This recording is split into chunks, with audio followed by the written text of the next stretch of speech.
तो last class में अच्छा लास्ट क्लास में हम लोगों ने ट्रांसपोर्ट ऑफ ऑक्सीजन हम लोग पढ़ रहे थे।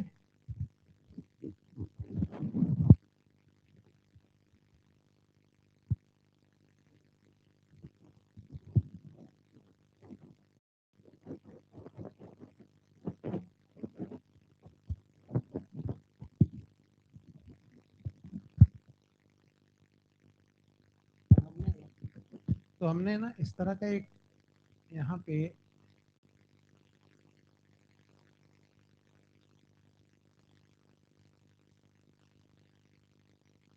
एक डायग्राम बनाया था जिसमें हमने देखा था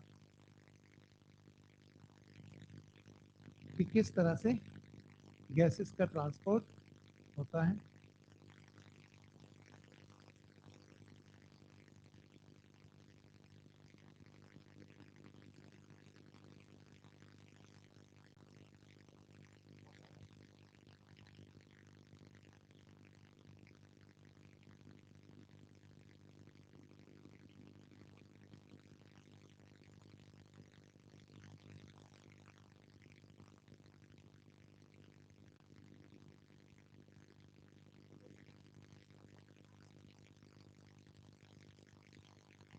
और ट्रांसपोर्ट ऑफ ऑक्सीजन में अगर हम देखें तो 97% ऑक्सीजन,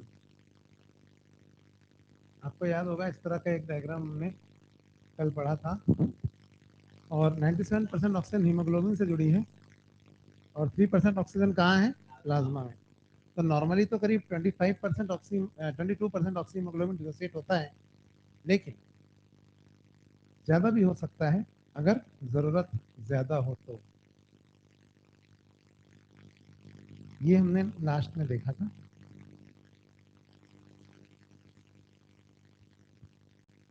तो हीमोग्लोबिन हमने पढ़ा था एक टैक्सी है जो लंग्स से टिश्यू लेवल तक चलती है, 4 सवारी बिठाती है, एक उतार देती है और 3 को ऐसे ही वापस ले जाती है। ये पढ़े थी लास्ट बार। तो क्या हुआ, ये टैक्सी ऐसे चलती थी लंग्स से टिश्यू लेवल, टिश्यू लेवल से लंग्स। एक दिन क्या हुआ, कहीं से शहर में गुंडे आ गए और उन गुंडों को इस टैक्सी से कुछ ज़्यादा ही अट्रैक्शन था। मतलब सवारी टैक्सी एफिनिटी है ना, जो O2HB एफिनिटी, इसके कंपैरिजन में ये गुंडा टैक्सी एफिनिटी ज़्यादा थी। तो ये गुंडों को टैक्सी से ज़्यादा लगाव था या ज़्यादा अट्रैक्शन था, और वो सवारियों को हटाकर टैक्सी की चारों सीटों पर बैठ सकते थे और सवारी इन गुंडों को नहीं हटा सकती थी। बात समझ में आई? तो चारों सीटों पे गुंडे बैठ गए। अब वो मान लीजिए तलवंडी से रेलवे स्टेशन तक ये चल रही है टैक्सी, तो उसमें चारों गुंडे बैठे हैं, यहाँ पे उतरे ही नहीं हो। फिर वापस जा रही है टैक्सी, फिर नहीं उतरे, तो चारों सीटों पर ये गुंडे ही बैठे रहते हैं और ऐसी टैक्सी चलती रहती है। सवारी टैक्सी कॉम्प्लेक्स के कंपैरिजन में ये जो सवारी गुंडा कॉम्प्लेक्स है, ये ज़्यादा स्टेबल कंपाउंड है। बात समझ में आ रही? ऐसी ही एक गुंडा गैस है कार्बन मोनोऑक्साइड। बंद कमरे में अंगीठी जला के सो गए, colourless odourless gas, incomplete combustion of carbon, सुना होगा आपने। इनहेल करते गए, पता भी नहीं चला। और इस कार्बन मोनोऑक्साइड को 300 टाइम्स ज़्यादा एफिनिटी है, 300 times more affinity than oxygen for hemoglobin, 300 times. तो जब ये हीमोग्लोबिन से जुड़ेगी तो एक ज्यादा स्टेबल कंपाउंड बनेगा, कार्बोक्सी हीमोग्लोबिन। कार्बामाइनो नहीं, इसको हमने क्या बोला? कार्बोक्सी हीमोग्लोबिन, जो चेरी रेड कलर का होता है, सुर्ख लाल कलर का। और इससे ट्रांसपोर्ट ऑफ ऑक्सीजन रुक जाएगा। कैसे पता लगता है कार्बन मोनोऑक्साइड पॉइजनिंग का? पता है, कार्बोक्सी हीमोग्लोबिन इतना लाल कलर का होता है, चेरी रेड, कि स्किन पे ऐसे रेड चकत्ते पड़ जाते हैं, रेड स्पॉट्स। तो अंगीठी जला कर कोई सो रहा था, देखा बेहोश पड़ा हुआ, तो देखा उसकी स्किन पे पैचेस बने हुए रेड रेड, तो समझ में आता है कार्बन मोनोऑक्साइड पॉइजनिंग हुई है। तो क्या ट्रीटमेंट हो सकता है कार्बन मोनोऑक्साइड पॉइजनिंग का? क्या लगता है आपको? उसको उठा के बेहोश पड़ा है, वो अभी मरा नहीं, हॉस्पिटल ले गए। ऑक्सीजन थेरेपी, उसको ज्यादा कॉन्सेंट्रेशन पे ऑक्सीजन इनहेल कराओ। क्यों? ऑक्सीजन जब हम ज्यादा इनहेल कराते हैं तो ऑक्सीजन की एफिनिटी, आप सवारियों की संख्या बढ़ा दो तो गुंडे डर जाएंगे। नहीं आई बात समझ में? अगर पब्लिक ज्यादा होगी तो गुंडे डर जाएंगे, तो आप सवारियों की संख्या बढ़ाओ, तो सवारियां जो है वो फाइट बैक करेंगी और वो टैक्सी वापस ले लेंगी, छीन लेंगी गुंडों से। समझ में आ रही बात? नहीं आ रही? तो ऑक्सीजन थेरेपी देते हैं इसके ट्रीटमेंट। तो यह कार्बन मोनोऑक्साइड। इसी तरह से एक बार क्या हुआ, ये टैक्सी ऐसे चलती थी शहर में, कहीं से जंगली आ गए, कहीं से जंगली आ गए और आके टैक्सी में बैठ गए। और इन लोगों को टैक्सी में बैठने की बिल्कुल वो तमीज नहीं है, चारों सीटों पर कूद कूद के बैठ गए और सीटों में धंस गए, गड़ गए, उसमें निकल ही नहीं सकते। परमानेंट कंपाउंड बन गया टैक्सी जंगली कॉम्प्लेक्स, और उसी में मर गए। और उनके कंकाल गड़े हुए हैं उनकी चारों सीटों पर। और टैक्सी आती जाती जरूर है, लेकिन अब उस टैक्सी की सीटों पर कोई बैठ नहीं सकता, क्योंकि सीटें खराब हो गई, चारों सीटों पर कंकाल गड़े हुए हैं। कंकाल की गोद में कौन बैठेगा? तो ये हो गई है भूतिया टैक्सी। टैक्सी खराब हो गई। ऐसी ही कुछ जंगली गैसें हैं, ozone, sulphur trioxide, NO, NO2, सुने नाम आपने? ये क्या करती हैं, ये जब हीमोग्लोबिन से जुड़ती हैं तो उसके एरस को ऑक्सीजनेट करने की जगह ऑक्सीडाइज कर देती हैं। पेरस को किस में कन्वर्ट कर देती हैं? फेरिक में। तो ऑक्सीडेशन ऑफ हीमोग्लोबिन हो जाता है ऑक्सीजनेशन की जगह। और जब ऑक्सीडेशन ऑफ हीमोग्लोबिन हो जाएगा तो ये कंपाउंड डिनेचर हो जाएगा, इसे कहा जाएगा मिथ हीमोग्लोबिन। और अब इससे कोई ट्रांसपोर्ट ऑफ गैसेस नहीं होगा। और ये मिथ हीमोग्लोबिन जो होता है ये कलरलेस होता है। ठीक है? तो ये तो इसके बारे में बात है। मॉड्यूल है आपको लेना जी? एक क्वेश्चन है, मॉड्यूल में होना चाहिए क्योंकि काफी बार पूछा गया है एग्जाम में, जस्ट में देख लो।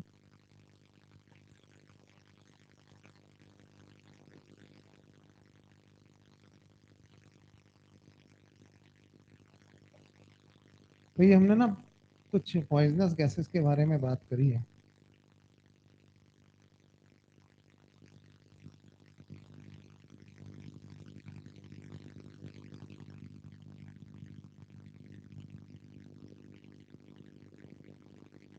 कोई बात नहीं, नहीं है इसके अंदर, मैं देता हूँ। आगे बढ़े। तो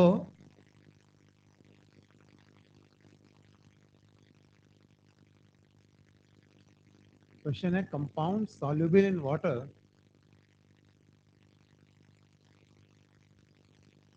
that does not impede. Impede मतलब होता है रेजिस्ट, इम्पीडेंस नहीं सुना? रेजिस्ट करना, विरोध करना। Transport of oxygen in blood. Compound soluble in water that does not impede transport of oxygen in blood कौन सा होगा?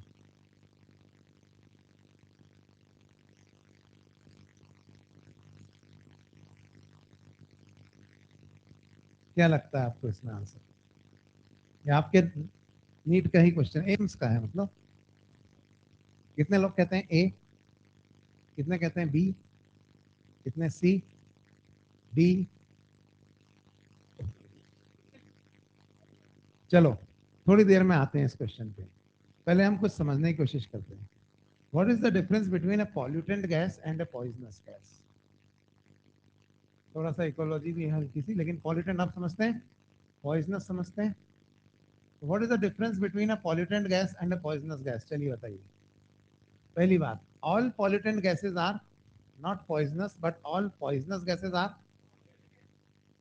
A pollutant gas in high concentration can behave as a poisonous gas, but a poisonous gas in any concentration will remain poisonous gas. Pollutant is a generalized term, while poisonous is a specific term. जैसे किसी area में कोई pollutant है तो वो pollutant है, पूरे ecosystem के लिए है पॉल्यूटेंट। लेकिन पॉइजनस जो है वो स्पेसिफिक टर्म है। A gas may be poisonous for one species, may not be poisonous for another से वो गुड नाइट वाली गैस, मच्छर मारने वाली, हमको तो नहीं मारती, वो मच्छर को मार देती है, अलग अलग स्पीशीज। बात समझ में आ रही है? ये तो समझाने के लिए रियल डिफरेंस क्या है, what is a poisonous gas, how will you define a poisonous gas. तो किसी भी गैस को जहरीली गैस बनने के लिए क्या क्या क्वालिफिकेशन होनी चाहिए? पहली बात, it should be soluble in water, क्योंकि अगर वो प्लाज्मा या वाटर में सॉल्युबल नहीं है तो वो चाहे जितनी भी जहरीली गैस हो, हम उसको ऐसे ही इनहेल करेंगे और ऐसे ही निकाल देंगे, क्योंकि अगर उसकी प्लाज्मा में सॉल्युबिलिटी नहीं है तो उसकी डिफ्यूजिंग कैपेसिटी नहीं है। डिफ्यूजिंग कैपेसिटी नहीं तो घुस ही नहीं सकती वो हमारे ब्लड के अंदर एल्विलाई के थ्रू। नहीं आई बात समझ में? Number one, that gas should be soluble in water. Number two, उसकी जो एफिनिटी है हीमोग्लोबिन के लिए, वो ऑक्सीजन से ज्यादा होनी चाहिए, ताकि वो ऑक्सीजन को हटाकर हीमोग्लोबिन से जुड़ जाए और ऑक्सीजन के ट्रांसपोर्टेशन को रोक दे। नहीं यारी बात समझ में? या फिर वो हीमोग्लोबिन को ही खराब कर दे, फेरस से फेरिक में बदल दे, ताकि उससे ऑक्सीजन जुड़ ही ना पाए। तो दो चीजें, पहले it should be soluble in water, दूसरा it should stop transport of oxygen by either denaturing the hemoglobin or having an affinity for hemoglobin higher than that of oxygen। बात समझ में आई? तो मैं आपको कुछ पॉलिटेंट गैसेस बताता हूँ। Carbon dioxide, sulphur dioxide, ozone, sulphur trioxide, NO, NO2, ये सब पॉलिटेंट है। हाँ, एक रहेगी।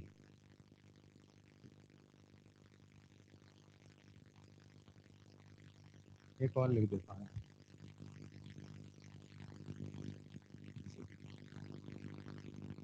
तो पॉल्यूटेंट और पॉइजनस गैसेस के बारे में हम बात कर रहे थे।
तो ये सारी गैसेस जो यहाँ पे लिखी हुई है, carbon dioxide, sulphur dioxide, ozone, SO3, NO2 और कार्बन मोनोऑक्साइड, ये सब क्या है?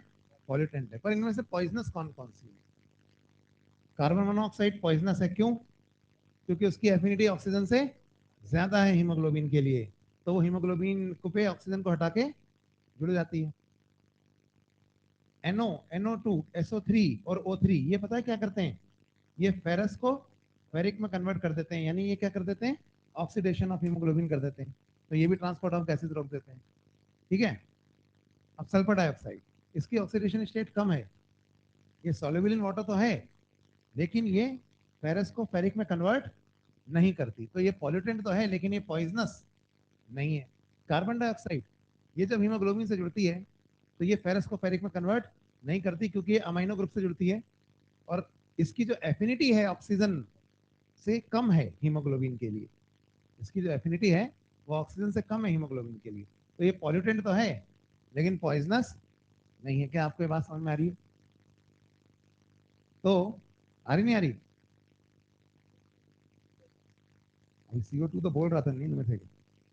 अरे हम इसकी ज्यादा है ना एफिनिटी, इसकी एफिनिटी ज्यादा है ऑक्सीजन से हीमोग्लोबिन के लिए। नहीं पढ़ा रहा था अभी? क्यों, ये सॉल्युबल नहीं है वाटर में कार्बन मोनोऑक्साइड? क्या मजाक कर रहे हो? अभी तो पढ़ा रहा था मैं, पॉइजनस गैस है, इनहेल होती है, घुलती है और ट्रांसपोर्ट रोकती है। सो रहे थे क्या? तो carbon monoxide is a poisonous gas, है ना? तो अब आप बताओ आंसर क्या होगा? बताओ आंसर क्या होगा? कितने लोगों के समझ में आ रहा है? आ रहा नहीं आ रहा? तो अब यहाँ पे ये भी प्रूव हो गया क्या कि मैंने आपसे कहा था O2Hb एफिनिटी या फिर CO2Hb एफिनिटी में से क्या ज्यादा होती है? मैंने आपसे क्या कहा था? O2Hb एफिनिटी ज्यादा होती है as compare to CO2Hb affinity. क्योंकि अगर वैसा नहीं होता और CO2Hb एफिनिटी O2Hb एफिनिटी से ज्यादा होती तो कार्बन डाइऑक्साइड एक पॉइजनस गैस होती, ना कि पॉल्यूटेंट। हम सब पॉइजनस गैस एक्सहेल कर रहे हैं। ये देखो यहाँ चींटी जा रही, मर गई। ऐसा थोड़ी होता है। हम लोग पॉइजनस गैस एक्सहेल कर रहे हैं क्या? तो बेवकूफ मास्टर जो ये पढ़ाते हैं कि कार्बन डाइऑक्साइड की एफिनिटी ज्यादा है हीमोग्लोबिन की तरफ एज कम्पेयर टू ऑक्सीजन, जो हम लास्ट क्लास में बात कर रहे थे, याद है? भूल गए? वो गलत है। क्योंकि अगर ऐसा होता तो कार्बन डाइऑक्साइड एक पॉइजनस गैस होती। आत्महत्या करने के लिए इतना नाटक क्या करने की जरूरत है? तकिए में मुंह करके सो जाओ, अपनी गैस को इनहेल कर लो, मर जाओ। समझे नहीं समझे? तो कार्बन डाइऑक्साइड पॉइजनस नहीं है, पॉल्यूटेंट है। तो वो एफिनिटी अगर उसकी, क्योंकि उसकी एफिनिटी कम है, तो ये है। यहाँ तक बात समझ में आ गई? तो ये तो हमने बात करी यहाँ पे ट्रांसपोर्ट ऑफ ऑक्सीजन में कुछ चीज़ों की। अब हम ना एक ग्राफ के बारे में पढ़ेंगे, ऑक्सीजन हीमोग्लोबिन डिसोसिएशन कर्व जिसमें बना हुआ है वो क्या है वो भी देख लेते हैं। चलें आगे। अगर मैं एक ग्राफ बनाऊं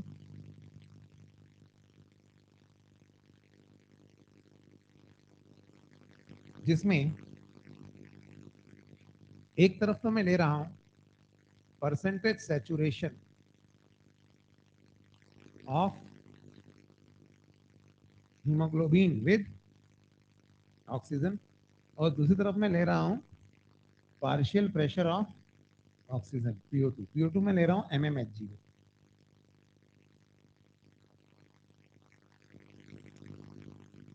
तो इसको हम बनाते हैं ग्राफ को, जैसे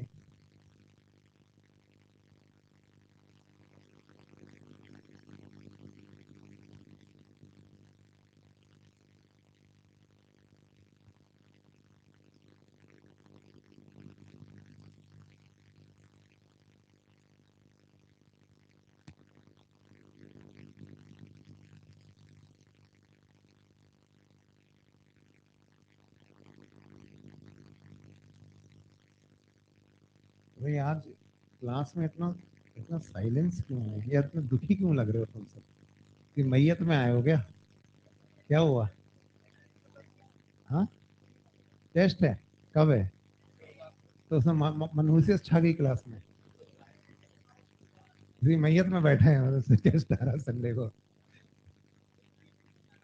हाँ, क्या हुआ? अबे नीट में तो आएगा ये टेस्ट से तुम्हारे क्या नीट एमबीबीएस की सीट मिलेगी क्या? एमबीबीएस की सीट किससे मिलेगी?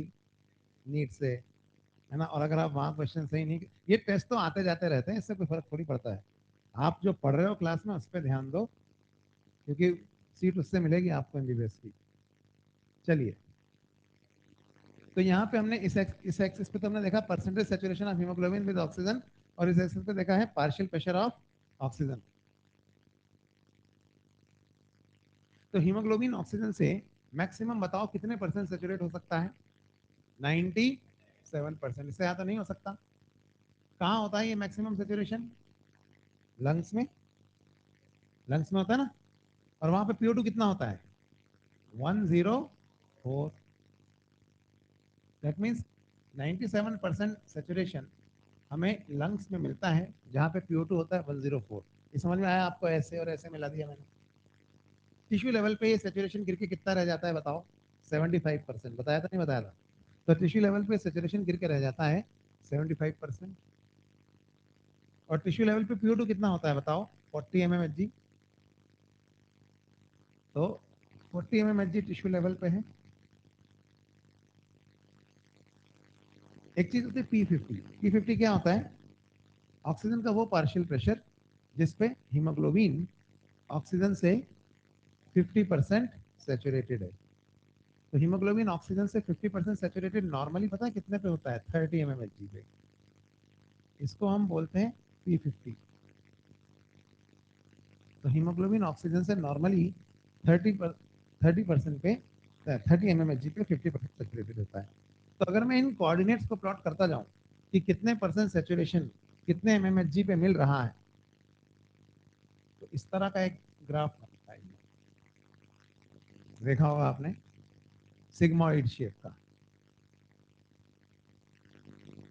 तो पहला सवाल तो ये कि ये ग्राफ क्या दिखाता है, what does this graph represent. और दूसरी बात, व्हाई इज इट सिग्मॉइड। सवाल समझ में आ रहा है, एनसीईआरटी के पीछे से तो पूछ रहा हूँ। तो what does this graph represent, पहला सवाल है। दूसरा ये कि ये सिग्मॉइड क्यों है। हम दो सवालों के जवाब देंगे। तो पहले तो ये बताओ ये ग्राफ क्या रिप्रेजेंट कर रहा है।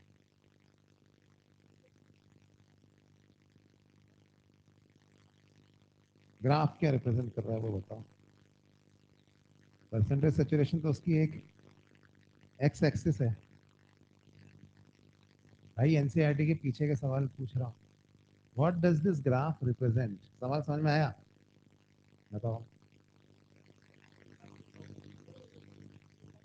देखो मेरे को बताओ, ये डिस्प्लेसमेंट है, ये टाइम है, ये ग्राफ क्या दिखा रहा है। Rate of change of displacement with respect to time, गलत बोल रहा हूं।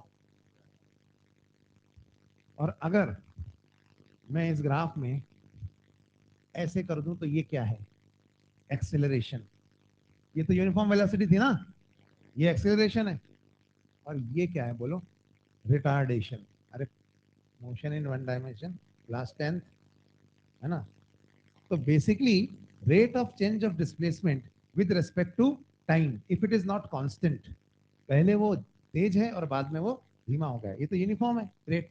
This is uniform rate, but this is non uniform rate, समझे। तो पहले एक्सेलरेशन और बाद में रिटार्डेशन, यही है ना। तो बेसिकली क्या हो रहा है, पहली तो बात ये कि ग्राफ दिखाता क्या है। तो आंसर है this graph represents rate of saturation of haemoglobin with respect to time, नहीं with respect to partial pressure of oxygen. समझ में आई बात।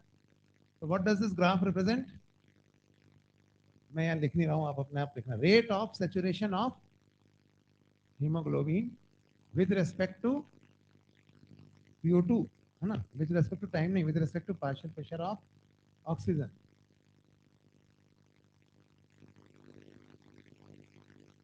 दूसरी बात, व्हाई इज इट सिग्मोइड।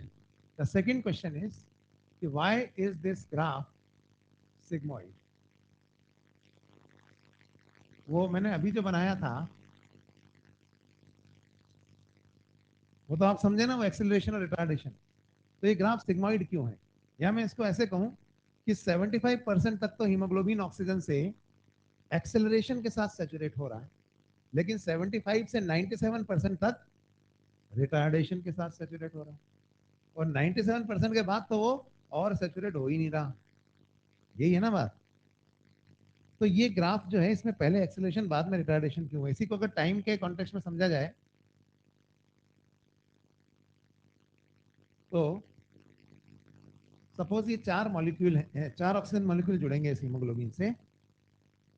तो पहला मॉलिक्यूल ऑक्सीजन का मान लीजिए जुड़ने में लगाता है 4 मिली सेकेंड्स, ठीक है। तो दूसरा कितना लगाएगा, फिर से 4। तो चारों जो हैं कितने मिली सेकेंड्स में जुड़ जाएंगे, 16 मिली सेकेंड्स में जुड़ जाएंगे।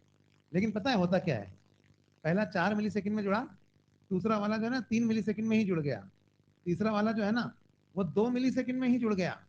मतलब रेट ऑफ सेचुरेशन 25 से 50 और 50 से 75 एक्सेलरेशन के साथ आ रहा है, समझे बात को।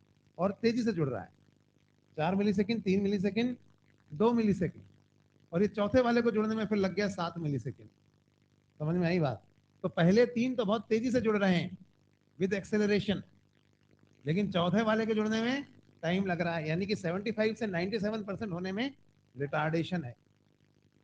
कितने लोगों को समझ में आ रहा है, आ रहा है ना सबके। तो इसका मतलब वही बात हो गई कि why is this curve sigmoid, या ये इस तरह से क्यों जुड़ रहे हैं ऑक्सीजन हीमोग्लोबिन के साथ। समझ में आई बात।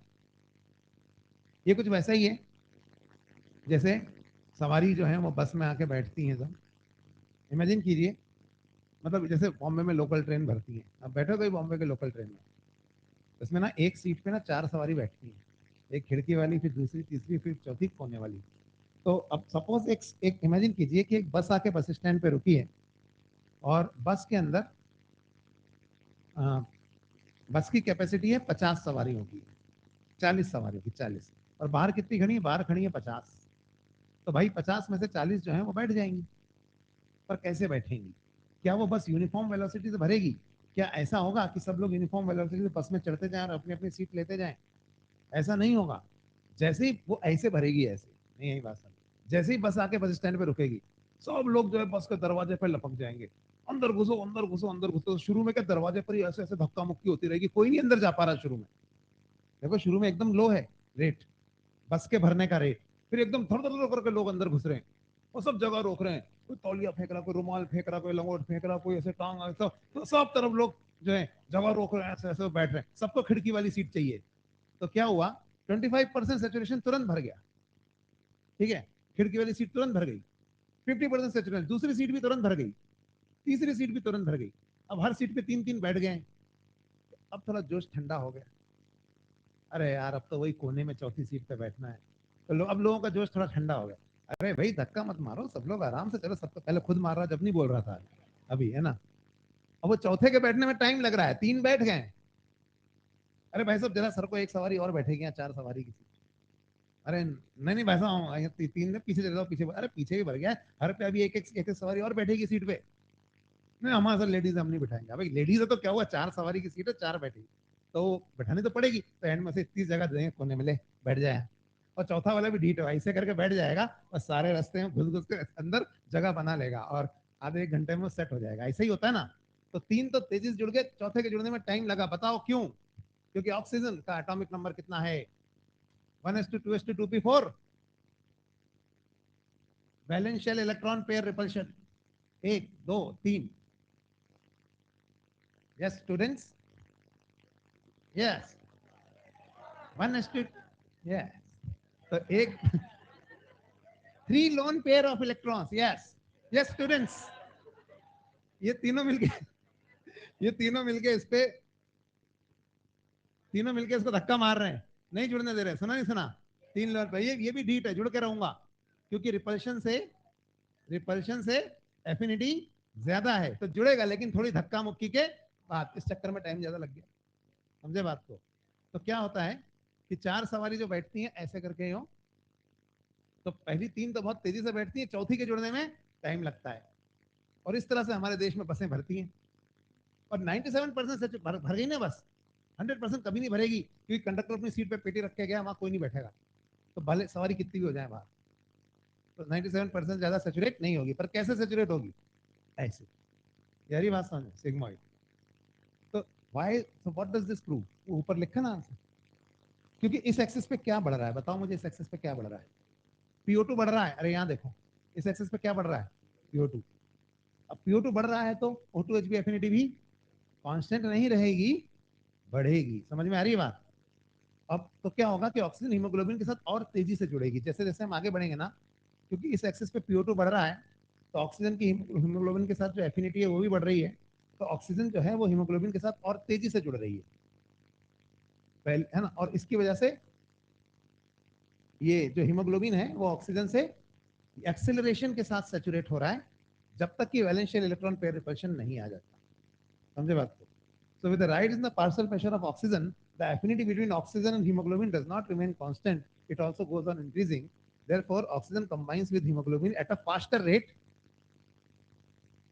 till the valence shell electron pair repulsion comes into the picture, and this gives this curve a sigmoid shape. तो इसलिए ये कर्व जो है वो सिग्मॉइड है। तो अब इस कर्व पे हम कुछ चीजों के इफेक्ट देखते हैं। किन किन चीजों के इफेक्ट देखेंगे वो बता देता हूँ। सपोज ये बता रहा हूँ, तो आंसर यहाँ लिखा है पर कि क्यों ये कर्व जो है वो सिग्मॉइड है। सपोज कि ब्लड में ऐसी कंडीशन है, अगर ब्लड का पीएच जो है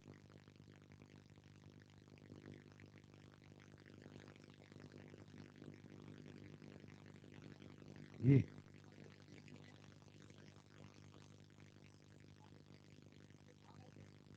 ये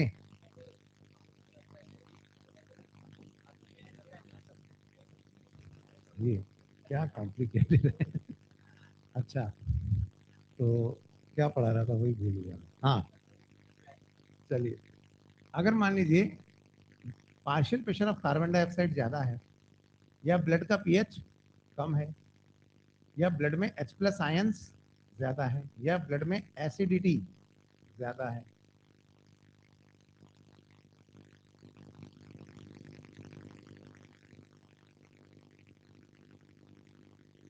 या बॉडी का टेम्परेचर, ब्लड का टेम्परेचर ज्यादा है, या 2,3-डाइफॉस्फोग्लिसरेट जो ग्लाइकोलाइसिस के दौरान बनता है वो 2,3-DPG वो ज्यादा बन रहा है, अगर इनमें से कोई भी कंडीशन ब्लड में है तो ये जो कंडीशंस है ना, they actually decrease the O2Hb affinity.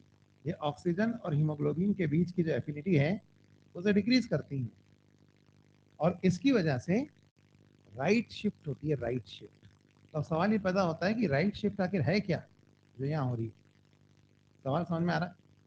अरे इसका उल्टा अगर है, उल्टा क्या है, मतलब कि अगर मान लीजिए ब्लड में PCO2 नॉर्मल से भी कम है, ब्लड का पीएच नॉर्मल से ज्यादा है, ब्लड में H प्लस आयंस कम है, या ब्लड में बेसिसिटी या एल्केलाइनिटी ज्यादा है, या टेम्परेचर जो है वो कम है, या 2,3-DPG जो है वो कम है, अगर इनमें से कोई भी कंडीशन ब्लड में है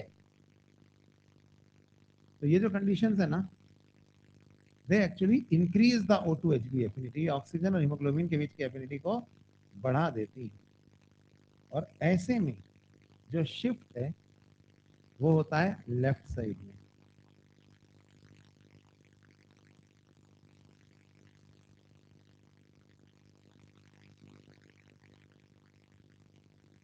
तो शिफ्ट जो है वो लेफ्ट साइड में होता है। क्या मतलब, चलो समझते हैं। ये बस वाले एग्जाम्पल, 50 में 40 सवारियां बैठ जाती थी ना नॉर्मली, और कैसे बैठती थी, ऐसे। इमेजिन कीजिए एक बार फिर यही बस आके बस स्टैंड पे रुकी, ये ऊपर वाला पढ़ा रहा हूँ पहले, राइट शिफ्ट। लेकिन इस बार बस के अंदर हीटर लगा हुआ है, गर्मी का मौसम है और हीटर वाली बस आई है, ऊपर